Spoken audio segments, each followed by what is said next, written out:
गुरु ब्रह्मा गुरु विष्णु गुरुदेव महेश्वर गुरु साक्षात परब्रह्म तस्मै श्री गुरुवे नमः।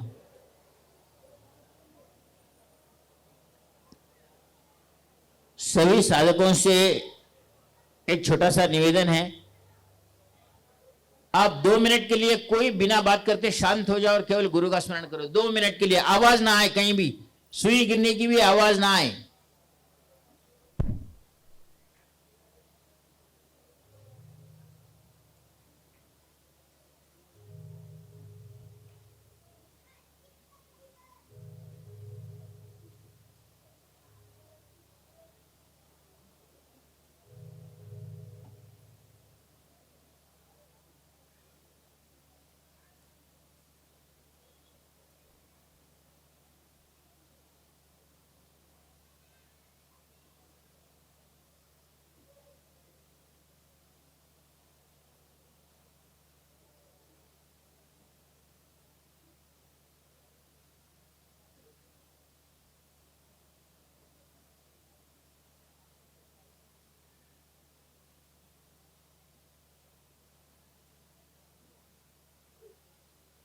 आप केवल 11 बार मैं जो मंत्र बोलता हूं उसको 11 बार मन से बोलो। ओम श्रीम निखिलेश्वराय श्रीम ओम नमः। ओम श्रीम निखिलेश्वराय श्रीम ओम नमः। ओम श्रीम निखिलेश्वराय श्रीम ओम नमः। मैं अभी आपको आपके सामने हम सब लोग बैठे हुए हैं, इतना सुंदर पंडाल हो या आश्रम की जो भी अभिवृद्धि है, इसके पीछे एक तो परम पूज्य सद्गुरुदेव जी की कृपा है।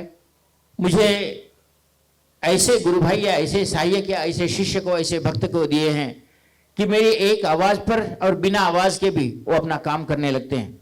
मुझे इसकी खुशी है कि गुरु जी ने मुझे, अगर आप कहो तो इसे अष्टैश्वर्य कहो या अष्ट महासिद्धि को मुझे प्रदान की है, जो आप सब लोग बैठे हुए हैं।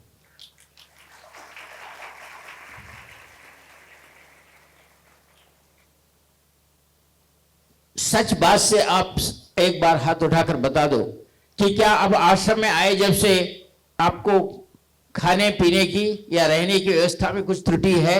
जहां आपके घर से भी यहां अच्छा मिलता है तो तालियां बजाओ कि सचमुच है।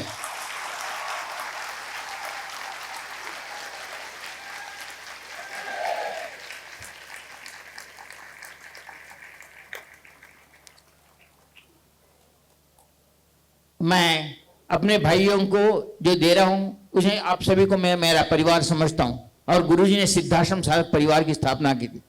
अगर कोई परिवार का मुखिया होता है तो वो अपने परिवार को देखना उसका कर्तव्य बनता है। अपने सभी लोगों को देखे, चाहे अस्त्र वस्त्र हो या अन्न हो, ये सभी की देखभाल वो करें, तभी वो परिवार का मुखिया कहलाने के लायक है। अगर परिवार का मुखिया कुछ काम करने के लायक नहीं रहा तो पत्नी भी उसको सुखी नहीं देखती, ना पुत्र, ना कोई नहीं देखता जिसके पास उसका एक उसमें सामर्थ्य ना हो। इस सामर्थ्य के पीछे मुझे परम पूज्य सद्गुरुदेव जी ने योग्य गुरु भक्त और योग्य गुरु भाई और योग्य शिष्य मुझे प्रदान किए हैं, जो मेरे एक आवाज पर इस सारे कामों को करते हैं। मैं नाम लूं तो बहुत सारे नाम अपने लाइन में आ जाते हैं।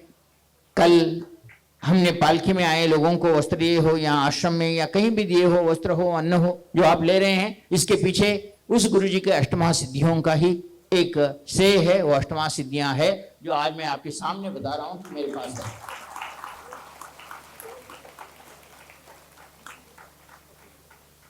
बड़ौदा वालों ने भी दिया। सबसे बड़ी बात तो मुझे हर साल में हमारे सतीश ममदापुर के एक दोस्त हैं, दिगंबर बोकाडे, वो 250 शर्ट अपने इस पे सी के लाता है। आपको जो पीले कपड़े दिए गए हैं वो अपने बल पर लाता है। देखा जाए तो उसको अगर कहूं तो वो गरीब है, लेकिन उसकी जो वो श्रेष्ठता है, सतीश ने उसको जो श्रेष्ठता प्रदान की और वो किया है, मुझे हर बार उसको देखने के बाद एक ऐसा लगता है कि जिसने अपना सर्वस्व गुरु के चरणों में अर्पण किया। सत्व से तो सभी लोगों ने दिया है। यहाँ वस्त्र का दान, काशी से भी कपड़े आए, हमारे चारी साहब दिए, परोल बहन दिए, और गुजरात के सारे साधक उसमें इन्वॉल्व है। उसके साथ नासिक वाले हैं। इस नागपुर वाले हैं, ये सारी चीज़ों ने। अभी नंबर आता है कि हमारे वागसर ने उस्मानाबाद से उनके साधकों के साथ हमारे आश्रम वासियों के लिए वस्त्र तैयार किए हैं। मैं चाहता हूं कि वो वस्त्र यहाँ लाकर रखें, बाद में हम उन वस्त्रों को हमारे आश्रम वासियों को जिनको देना चाहते हैं वो दे सकते हैं। वस्त्रों को यहाँ लाकर रखें। वो भी उनका योगदान किराना में भी रहा, उनका योगदान वस्त्रों में भी रहा। हमारे नागपुर के लोग भी कुलकर्णी, वो लोग भी हमारे लिए वस्त्रों की, ये आपको आपके पास वस्त्र आते हैं, इसके पीछे सब वही सिद्धियाँ हैं। मैं एक बात जरूर इतना कहना चाहता हूँ, मैं अगर मेरे शिष्यों को सामर्थ्यवान बनाता हूँ तो ही मुझे ये देने का लेने का अधिकार है। अगर मेरे शिष्य सामर्थ्यवान नहीं है तो मैं नहीं लूँगा।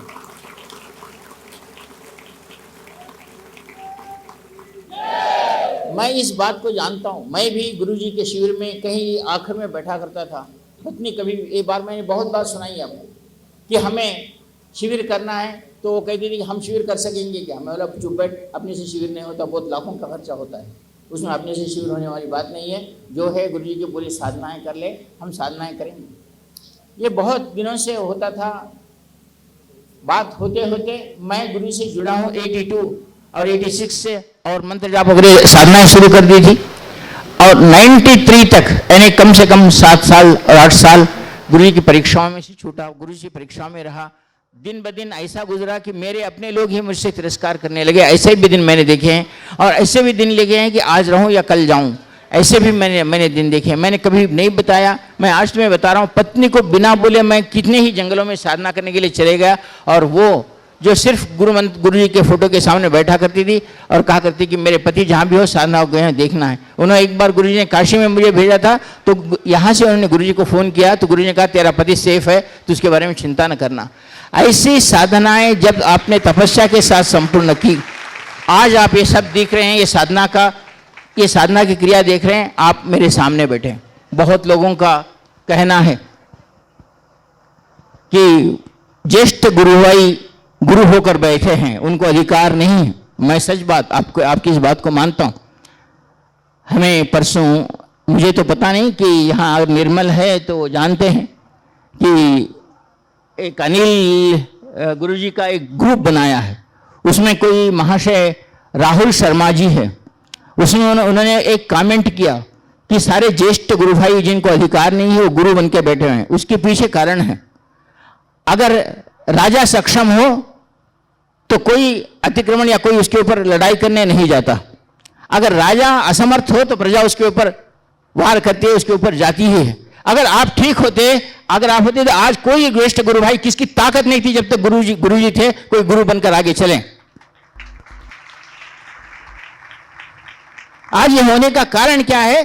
आप अगर इनको प्रेम से लेकर चलते, इनकी हर इच्छा पूर्ण करते, इनकी हर साधनाओं को देते, या उनको मार्ग, आज इतने ऐसे साधकों को भी बताता हूं केवल शक्तिपात दीक्षा देकर जाते हैं, उनको गुरुमाला फेरने नहीं आती। उनको नहीं कहा जाता कि गुरु मंत्र का सवाल करो, जबकि गुरु ने साधकों का निर्माण किया था सिद्धाश्रम साधक परिवार के नाम से। मैं आज इस सभा के मुख से, इस गुरु पूर्णिमा के मुख से उस राहुल शर्मा जी को देता हूं कि हम गुरु भाई को कोई शौक नहीं है कि हम गुरु भाई या गुरु बनकर बैठे। लोग हमारे पास जब आते हैं और पूछते हैं कि गुरुजी हमें मार्गदर्शन नहीं मिल रहा है, तो हमें मार्गदर्शन देना पड़ता है, और जब मार्गदर्शन देते हैं तो वो लोग हमें गुरु करते हैं। कबीरदास जी ने जैसा कहा है, लाली मेरे लाल की जिद देखूं तिदलाल, लाली देखन मैं गई मैं भी हो गई लाल। मैं मेरे गुरु का प्रचार करने गया और लोग मुझे गुरु कहने लगे, इसमें दोष मेरा नहीं है।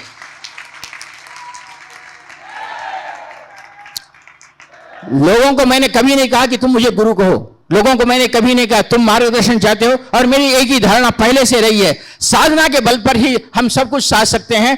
कोई शक्तिपात दीक्षा हो, कोई हो, ये केवल थोड़े दिन के लिए काम करती है। अपने पास शक्ति कितने दिन की हो, बुढ़ा हो गया तो चली जाती है शक्तिपात, लेकिन साधना तपस्या बल तुम्हारे इस जन्म में नहीं, अगले जन्म तक तुम्हारे को तपस्या का फल देने वाली होती है। और साधना का मार्ग ही श्रेष्ठ है। जब आप कहते हो कि शक्तिपात दीक्षा में श्रेष्ठता है, तो फिर मंत्र तंत्र ज्ञान की पत्रिका, जो मासिक पत्रिका, तो आप निखिल मंत्र विज्ञान और पत्रिकाएं जो निकालते हो, क्यों निकालते हो? उसमें क्यों साधनाएं देते हो?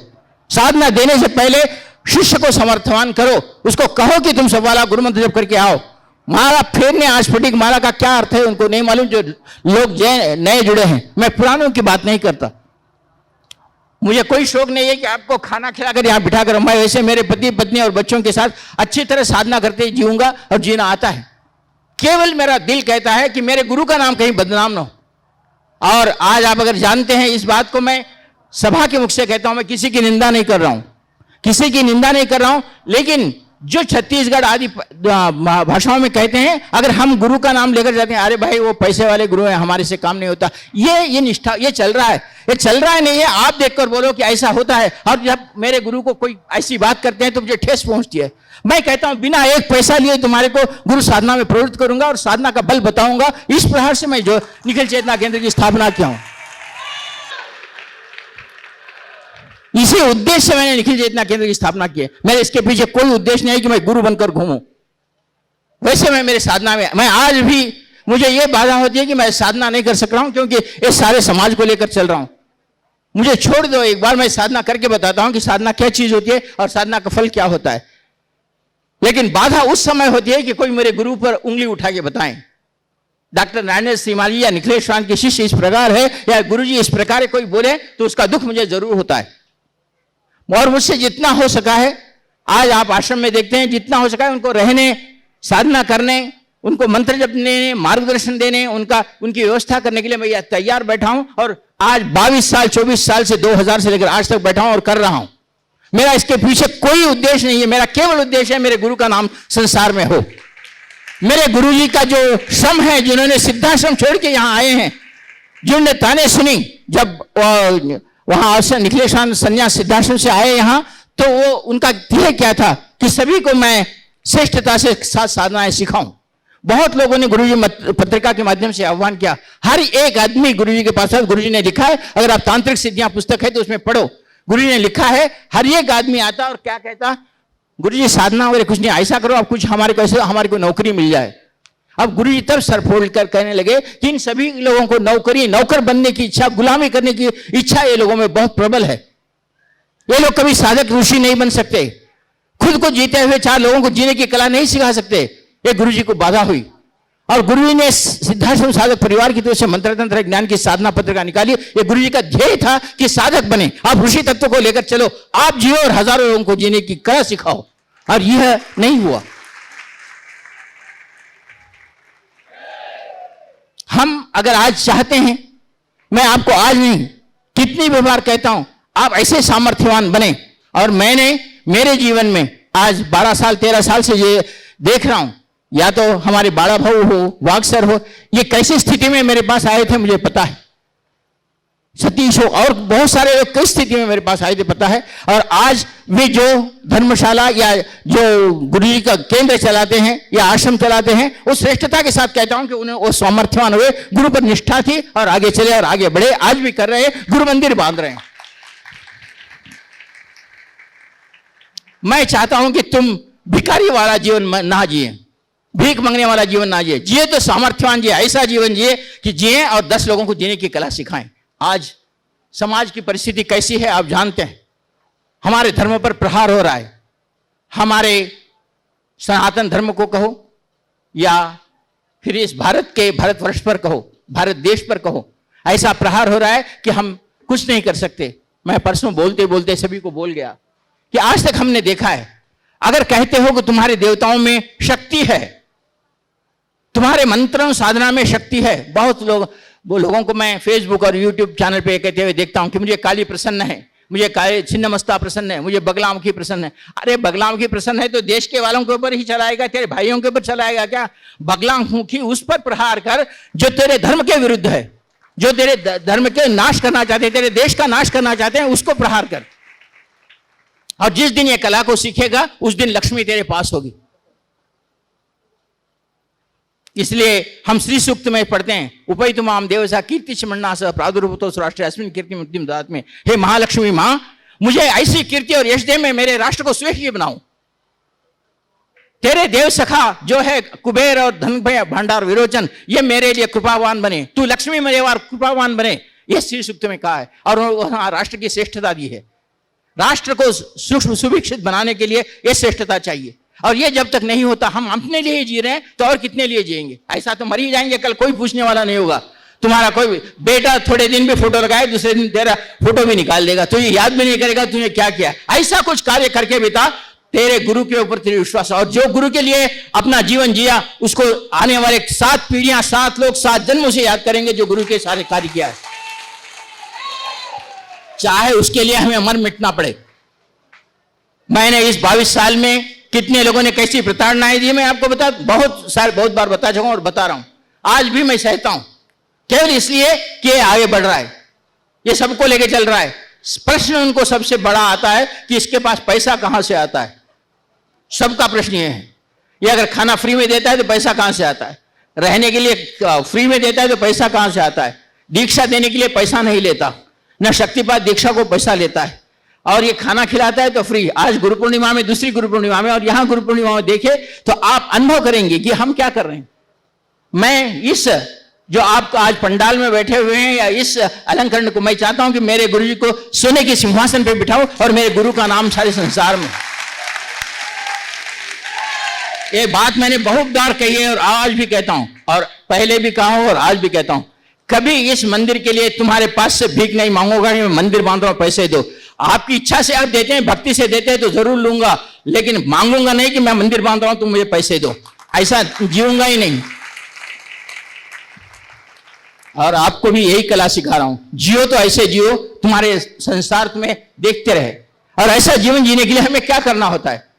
जीवन के 22 साल 25 साल गुजारा हूं आपके साथ, हर वर्ष देखते हैं आपको। मैं अयप्पा में षोडश लक्ष्मी की साधना मैं स्वयं बैठकर करता हूं, कार्तिक वीरजनी की साधना मैं स्वयं बैठ के करता हूं, श्री सुक्ति की साधना होती है, चंडी हवन होते हैं, शास्त्र चंडी या सतचंडी होते हैं, आप आश्रम में देखते हैं। इसके पीछे क्या कारण है। मैं चाहता हूं कि हमारा राष्ट्र श्रेष्ठ बने। आज कोई लोग किसी के पीछे लाखों लोग जा रहे हैं, वो लोग आज है कल जाएंगे, लेकिन हमारा कार्य आने वाले पीढ़ियों तक रहेगा जो तपस्या आज ऋषियों को जानते हैं। आज कितने ही लोग ऐसे संत आए चले गए जिनको किन्होंने याद रखा, कितने लोगों ने याद नहीं रखा, ये बात अलग है। हमारे गुरुजी साधना के रूप में, पुस्तकों के रूप में, ज्ञान के रूप में, शिविरों के रूप में याद रखे जाएंगे, आने वाली पीढ़ी भी याद करेगी, क्योंकि उन्होंने ऐसा कार्य किया है। वो ऋषि तत्व है, ऋषि परंपरा है। और उस ऋषि परंपरा को चलाने के लिए आपको सामर्थ्यवान बनना है। आप सामर्थ्यवान नहीं हुए तो मैं आपको कुछ भी कहना व्यर्थ है, या मैं यहां बैठना भी व्यर्थ है, मैं आपको कहना भी व्यर्थ है। फिर मैं अकेला चला लूंगा, कैसा करना है मैं देखूंगा। लेकिन चाहता हूं कि आपके आंखों में भी कभी आंसू ना हो, आपकी आंखों में भी दयनीय स्थिति ना हो, आपके आंसू में भी भिखारीपन ना हो। आप कहे तो छाती ठोक के कहते हुए आए, गुरु जी बोलो हमें गुरु कार्य क्या करना है। जिस दिन ये कहेंगे मैं भी समझूंगा कि आप गुरु कार्य में मेरे साथ है, मैंने आपको सक्षम बनाया, सामर्थ्यवान बनाया। और जब तक ये सामर्थ्य नहीं आएगा तब तक हम जीवन में क्या जी रहे हैं। बहुत लोग कहते हैं हाँ आप ब्रह्म को जानो। अरे साले, घर में बेटी की शादी होनी है, बाप बीमार पड़ा हुआ है, इसको शुगर बीपी हो गई है, उसको ब्रह्म को जानो। क्या करेंगे, ब्रह्म बीपी शुगर को देता है क्या। पहले उसकी समस्या का समाधान करो। जिसको बीपी शुगर है, जिसको घर में बीमार है, उसको ब्रह्म ज्ञान जानो। आप ब्रह्म को जाना काहे का ना, ब्रह्म सर फोड़ लेंगे क्या। ब्रह्म को जाने जाके किसी समुद्र में कूद जाएंगे, ब्रह्म को ऑलरेडी जान जाएंगे। पहले हमें गुरुजी ने इसलिए ही अपने जीवन में भौतिक साधना सफलताएं इस साधना पुस्तक को लिखा था और लक्ष्मी साधना पुस्तक लिखा था। गुरुजी जानते थे कि तुम्हारी समस्याओं का समाधान जब तक नहीं करूंगा तब तक आपको ब्रह्म ज्ञान या दशमा विद्या का ज्ञान मैं नहीं दे सकूंगा, क्योंकि तुम उतनी बड़ी बड़ी साधनाएं नहीं कर सकोगे। तुम्हें पहले अपनी समस्याओं का समाधान करना है। और यही कारण लेकर गुरुजी ने आगे होकर कहा था कि तुम पहले तुम्हारे घर की समस्याओं को का निवारण करने के लिए जो मार्ग है वो साधना मार्ग है, और पत्रिका के माध्यम से तुम्हें उस हर समस्या का समाधान करने के लिए मैं देता हूं। मैंने पहले भी कहा है, आज भी कहा है और कल भी कहूंगा, आप केवल महीने के 5 दिन मुझे दे दो या मुझे मत दो। भौतिक साधना सफलता में एक साधना हर महीने के 5 दिन करते रहो। ऐसा अगर आप पूर्ण भौतिक साधना सफलता या लक्ष्मी साधना पूर्ण होगी, अब उस दिन आके मुझे मिलना, आप मुझे पैसे देने के योग्य होंगे, श्रेष्ठ होंगे, धनवान होंगे, ऐश्वर्यवान होंगे, मेरे रोग निवारक क्रिया होंगी, तुम्हारे में रोग नहीं होंगे, क्योंकि गुरुजी ने उस पुस्तकों में उतना ज्ञान दिया है। हम करते नहीं, हमें साधना करने के लिए आगे पीछे सोचना पड़ता है, और यह आगे पीछे सोचना हमारे लिए नहीं है। गुरुजी ने तुम्हें वो सब कुछ दिया है जो इस संसार में किसी ने नहीं दिया। वो ज्ञान दिया है कि तुम सामर्थ्यवान कैसे बनो। मुझे कभी लगता है कि कोई घुटना दर्द है, कोई सर दर्द है, गुरुजी साधना करते करते मुझे बहुत सर दर्द है, मैं थोड़ी देर के लिए रुक जाऊं क्या, साधना बंद कर दूं क्या। अरे मर जाता तो ठीक था, साधना दर्द दे रहा है तो साधना कर बोलता हूं, इतना गुस्सा आ जाता है मुझे। वो बहाने बनाता है। मुझे बुखार आया है, बुखार आया तो खाना छोड़ दिया क्या? बुखार आया तो ऐसा ही बैठा है क्या? नहीं, वो कहेगा गुरुजी अभी फोन आया है, मेरी बेटी स्कूल से नहीं आई है, मुझे लाने को जाना है। अरे कोई दूसरा जाके रहता है, साधना छोड़ के बेटी को लाने जाएगा? हमारे पास ऐसे बहाने बनाने वाले हैं। और मैं आपको कहता हूं, उस दिन अगर गुरुजी के कहने पर मैं जंगल में जाकर साधना नहीं करता, मेरे 86 से 93 का जीवन कैसे बीता, मेरे माता पिता, मेरे स्वजन मुझे कितना गुस्सा करे। एक पत्नी ही थी जो, और बच्चे थे मुझे सहायक थे, मेरा भाई दत्तू सहायक था, जिसने कभी भी उंगली उठाकर नहीं कहा भैया तुम साधना को जाओ, ऐसा कहा करती है, और साधना को गया। और वो 7 साल की साधना जो है, आज आप रिजल्ट मेरे सामने देख रहे हैं। मैंने जंगल में अकेला रहकर साधना किया, कभी विचार नहीं किया कि मेरी जिंदगी का क्या होगा। आज आपके सामने बैठा हूं और इतने धड़ल्ले के साथ कह रहा हूं, किसी को ठेस पहुंची होगी तो मेरे ठेस पहुंचना मेरा कर्तव्य नहीं, मेरा काम नहीं है। लेकिन मेरा यह कहना है कि हर उस ज्येष्ठ गुरुभाई को कहता हूं मार्गदर्शन दें और उन गुरुजी के उस श्रेष्ठता को लेकर आगे चले जिसमें उन्हें साधना प्रक्रिया समझाई है, साधना को समझाया है।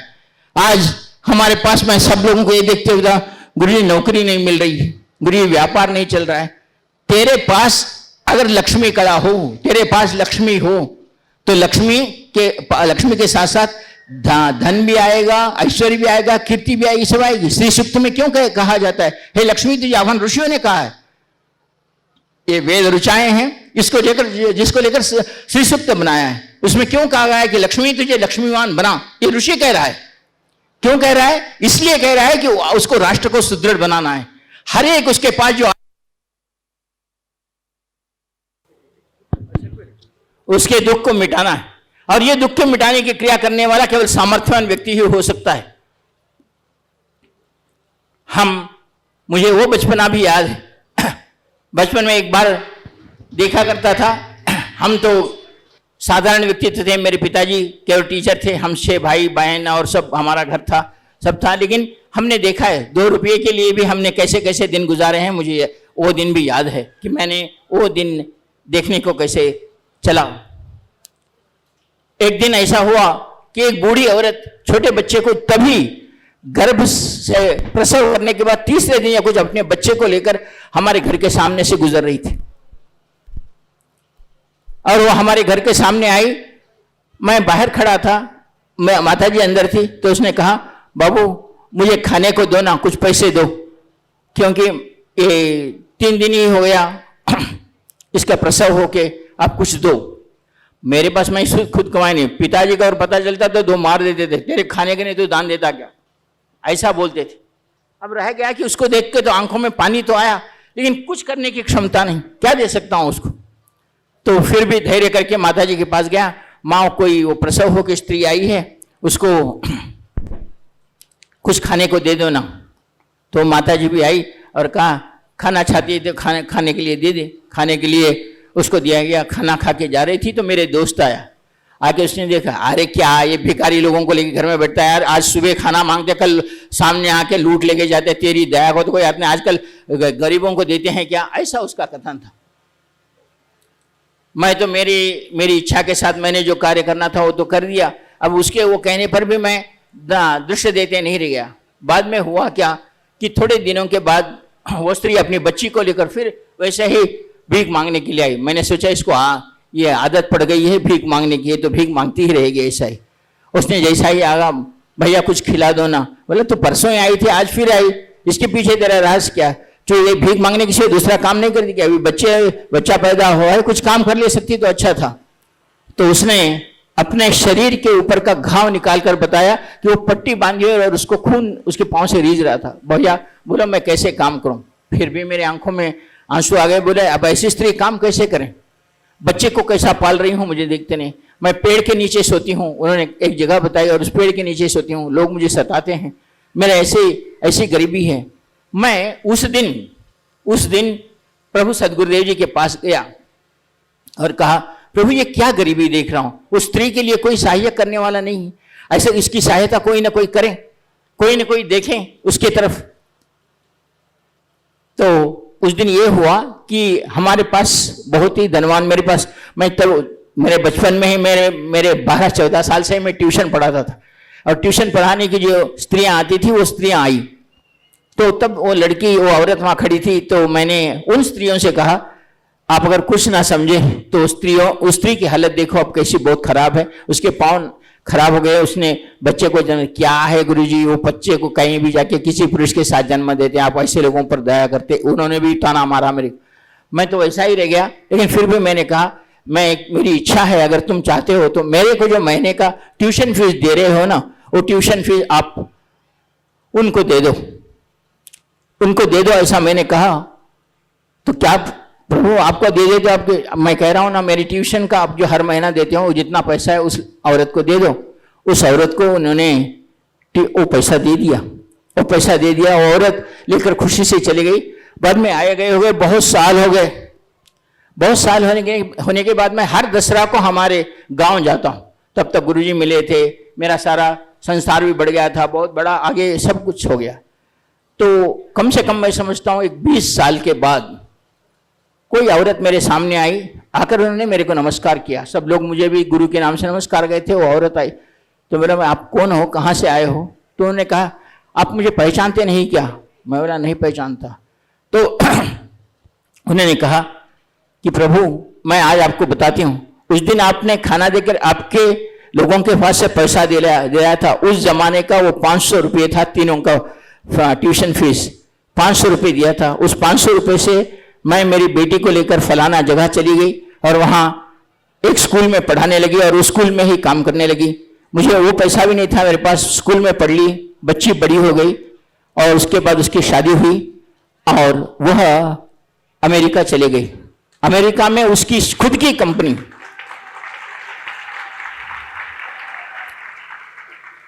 अमेरिका में उसकी खुद की कंपनी है।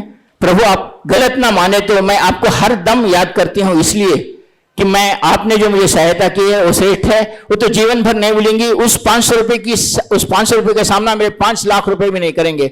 मैं आपके चरण में नमस्कार करते हुए कहती हूँ, मेरे बेटी को और मुझे आशीर्वाद दो।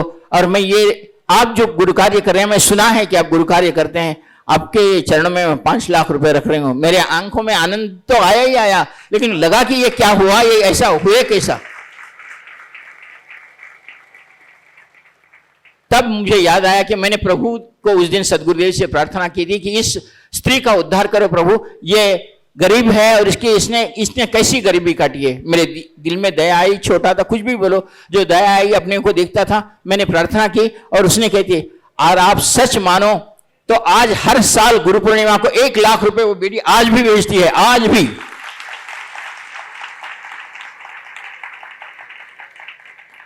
केवल यहां दया की दृष्टि से आपके गुरु को प्रार्थना करने की जरूरत है, झूठी प्रार्थना नहीं, सच्ची प्रार्थना। यही प्रार्थना अगर आप देश के लिए करोगे, राष्ट्र के लिए करोगे और तुम्हारे हर हिंदू समाज, हर सनातन धर्मियों के लिए जो गरीब है वो सामर्थ्यवान बने, तो मार्ग चलो, मार्ग के ऊपर आगे चलो और उनको मार्ग बताओ कि साधना मार्ग से आप इसको साधना संपन्न कर सकते हो, उसको पूर्ण कर सकते हो। मैं आज आपको यही चाहता हूं कि आप संपन्नवान बने, आप श्रेष्ठ बने, आपके जीवन में कुछ कमी ना हो। मैं आंखें आपके मुख पर कभी भी हंसता हुआ मुखमंडल देखूं, आनंदमय मुखमंडल देखूं। और इसके लिए मैं चाहता हूं कि आज सुबह से मैंने हेरंब गणपति साधना देकर चिंता मिटाने की बात कही थी। दूसरी बार आपका घर सुखी हो, इसलिए मैंने ब्रह्मा का वास्तुमंडल दिया था। अभी आपको कह रहा हूं, आप इस वर्ष जो भी काम करो पैसों के बारे में, उसमें आपको सफलता मिले, ऐसी ही एक प्रभु सदगुरुदेव की दी हुई लक्ष्मी साधना जिसने मैंने संपन्न किया और हर साल करता हूं दीपावली में।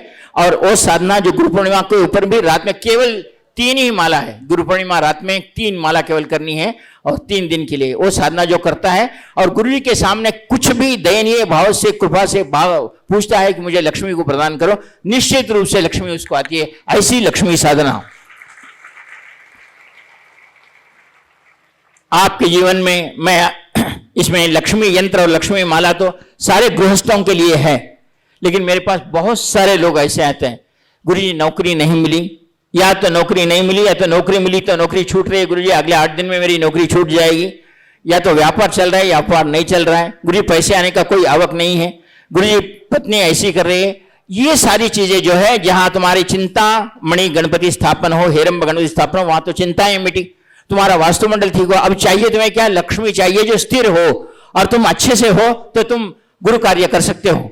ऐसी लक्ष्मी प्राप्ति की साधना अभी आपको प्रदान करता हूं। और उन लोगों के लिए विशेष रूप से जो लड़के आजकल चाहते हैं कि हमें धन कमाने के लिए नौकरी ही मार्ग है, वो लोगों के लिए नौकरी के लिए एक विशेष वस्तु दे रहा हूं। जो लक्ष्मी साधना लेके आते हैं उनको वो वस्तु मैं प्रदान करूंगा और साधना दूंगा। आज रात में ही केवल आप 3 माला मेरे सामने करो और अगले गुरु पूर्णिमा को आप बोलो कि आपको क्या करने का है। मैं आशीर्वाद देता हूं, उस लक्ष्मी यंत्र को लेकर आप सामने आ जाइए। मैं अभी साधना आपको करवाता हूं। हर एक को जो नौकरी के पीछे नौकरी नहीं मिल रही, व्यापार नहीं चल रहा है, लक्ष्मी प्राप्त नहीं हो रही, घर में लक्ष्मी स्थिर नहीं है, ऐसा जो समझते हैं, आपको धन की प्राप्ति निश्चित रूप से किसी न किसी मार्ग से आपको होगी। ऐसी साधना, ऐसी लक्ष्मी साधना आपको आज प्रदान कर रहा हूं। कल मैं आगे क्या करना है बोलता हूं, आज तो आपको लक्ष्मी प्रदान करके ही छोड़ूंगा। अगली गुरु पूर्णिमा में आप सब लोग आगे बढ़कर आएंगे और ये कहेंगे कि हम गुरु पूर्णिमा में भाग ले रहे हैं। गुरुजी आप बोलो हमें क्या करना है, वो दिन मेरे लिए श्रेष्ठ होगा। अभी लक्ष्मी मंत्र की साधना और लक्ष्मी साधना आपको प्रदान कर रहा हूं। आप सब लोग 15 मिनट के अंदर अंदर लक्ष्मी साधना लेकर आए। हनुमंतराव गारू, सतीश हनुमंतराव जी आए हैं। वो क्लासिकल सिंगर है, संगीत में अच्छी माहिर रखते हैं। उनके हाथ से गाने सुनना चाहता हूँ, भजन सुनना चाहता हूँ। उनको भजन का प्लेटफॉर्म दे दो, वो भजन करेंगे। जो नौकरी प्राप्ति और इसके लिए धन प्राप्ति के लिए वो विशेष रूप से लोग आ जाएं, उनको विशेष वस्तु मेरे हाथ से दूंगा। जिनको नौकरी नहीं है और नौकरी मिलने की और धन उपार्जन की बात करते हैं, उसको लक्ष्मी साधना का यंत्र और माला लेकर यहाँ पहुंच जाओ, मैं साधना करवाता हूँ। जिनका व्यापार ना चल रहा हो, जिनको नौकरी है, जिनको धन कमाने की कोई मार्ग नहीं है और धन अनिश्चित रूप से आगे आ जाएगा, कल चला जाएगा, ऐसी जिनकी इच्छा है, उन सभी के लोगों के लिए मैं ये साधना दे रहा हूं। आप सभी लोग यहाँ पधारें। हनुमंतराव गारू भजन विनिపించాలండి। Hello hello hello check hello hello check hello इसका वॉल्यूम